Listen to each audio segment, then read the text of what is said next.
welcome back. This is going to be a part 2 to my paranormal stories here at my house.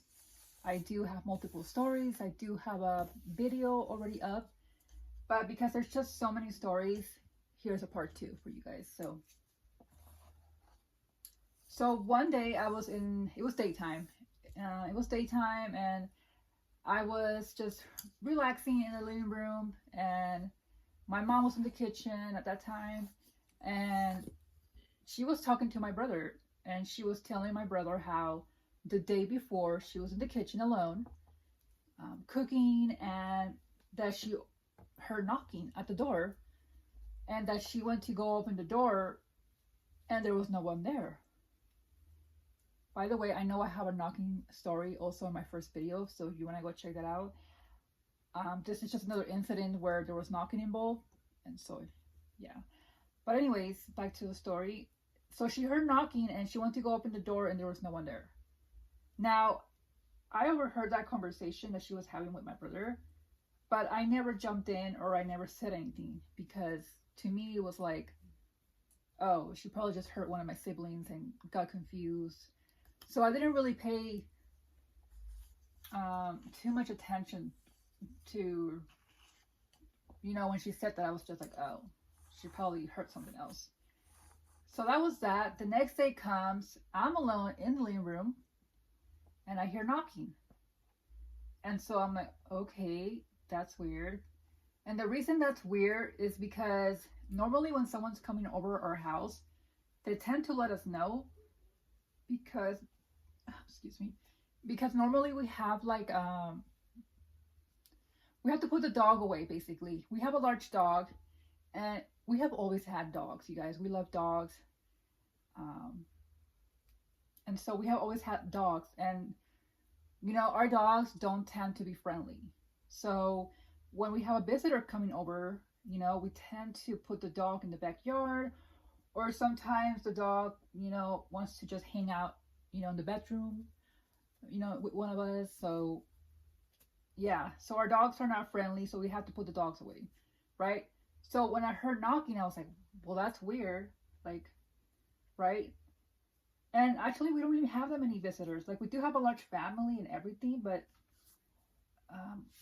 yeah, we don't have like visitors often, unless like it's like a celebration or someone's birthday, like Christmas or something like that, right? So anywho, so yeah, I opened the door, I heard the knocking the next day, and there was no one there, you guys. And right in that moment, I was like, oh my God. Like, I thought to the day before when my mom was telling my brother about the knocking, I was like, oh my God, she was right. And I even went out of my way to like look all around the front yard. We do have like fence all around the house. So if anyone wanted to come into our house, they will have to open the gate. And normally when people do that, which usually is like Amazon or UPS, we can hear it, we can hear them coming in. And so I didn't hear anything, and just a knocking, and then I just looked all around. I even looked at the floor thinking, what if someone threw a rock or something, right? I mean, but there was no explanation for that, you guys.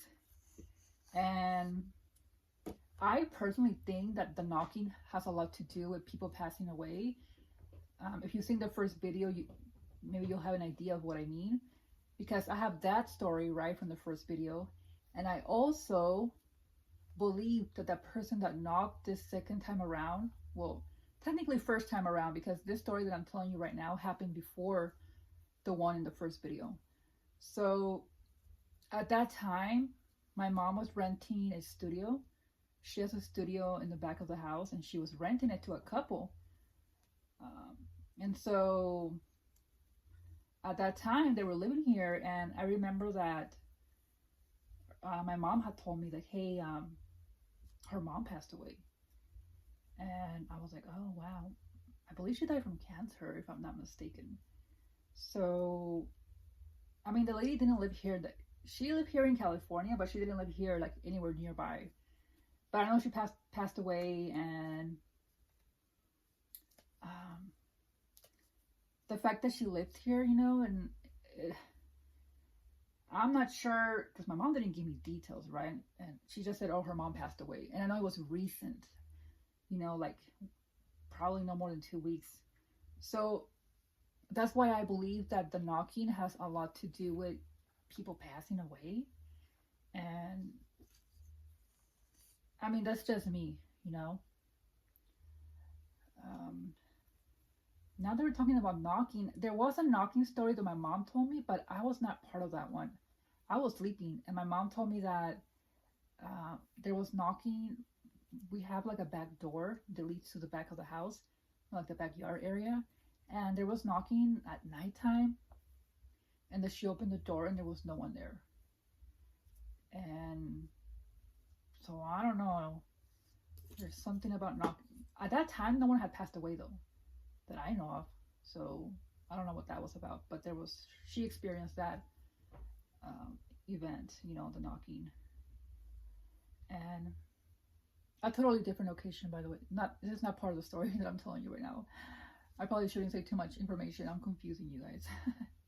But yeah, that's like a different story that I was not even part of. But I was sleeping. I was here, but I didn't hear anything.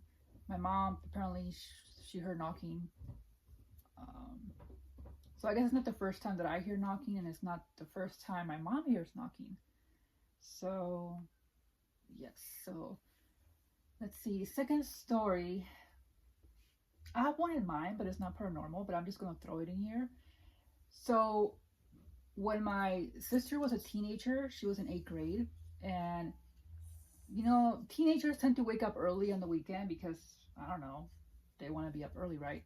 So everyone's sleeping, and she was up like around 7 or 7:30 a.m. in the morning. She comes downstairs. She's the only one awake. She comes downstairs, and our dog Rex, he wanted to be let out to go to the bathroom. So she opens the front door. Now let me give you like a quick layout of the front of the house. So you open the front door and you have like the front yard, right? Which is not that big, pretty small, just like the front of the house. And it's gated with a small fence, and so I mean the fence probably comes up to like my chest area. So it's a metal face. It's metal, and yeah, a little door where you want to open and walk into the house to get into the front yard. So anyways, she opens the door to let the dog out to use the bathroom. Now Rex, rest in peace, because he had passed away. It's been years, but he passed away already. So rest in peace to him. But Rex, he's a big boy. He's a Rottweiler. So just so you can kind of have an idea, like, of why this person did what they did. So my sister opened the door to let the dog outside. The dog runs out full speed. He starts barking like crazy. And so my sister gets confused, like, I mean, it's early in the morning. Why is he barking like that? So she looks out the door and looks outside, and she sees that there's a guy hopping. Notice how I said hopping over the fence, and he's not opening the little door to get inside the front yard. Like, he's hopping over the fence, even though he can just use the door. So he's hopping over the fence, and he's holding a baseball bat. And when my sister saw him, she said that the guy had one leg inside of our house, and the other one was still, like, out of the fence, behind him. And so when he saw Rex, our dog, he got spooked. So he ended up falling back, falling on his butt, according to my sister. He fell back. He landed on the floor. He got right back up, and he started just running away. Now, she locked the door, so we have no idea if this guy, came in with a car, he walked here. I mean, we don't know. and we have no idea what his intentions were, you know? I mean, you have a baseball bat, so I can only assume you're probably trying to break into her house, you know? Like, I'm assuming he probably wanted to, like, break a window, or I don't know. Sometimes I think that maybe he brought that for protection, you know? Like, what if someone sees him and that was kind of his way of protecting himself? Now, I have no idea why this guy chose this house. I don't know if it was planned. I don't know if he just saw an opportunity, was driving around, and it was like, hey, this is it. I don't know what happened. And no, we did not make a police report because by the time our sister told us, it was hours after that incident. And yes, we could have reported that, but we didn't. But that's another story.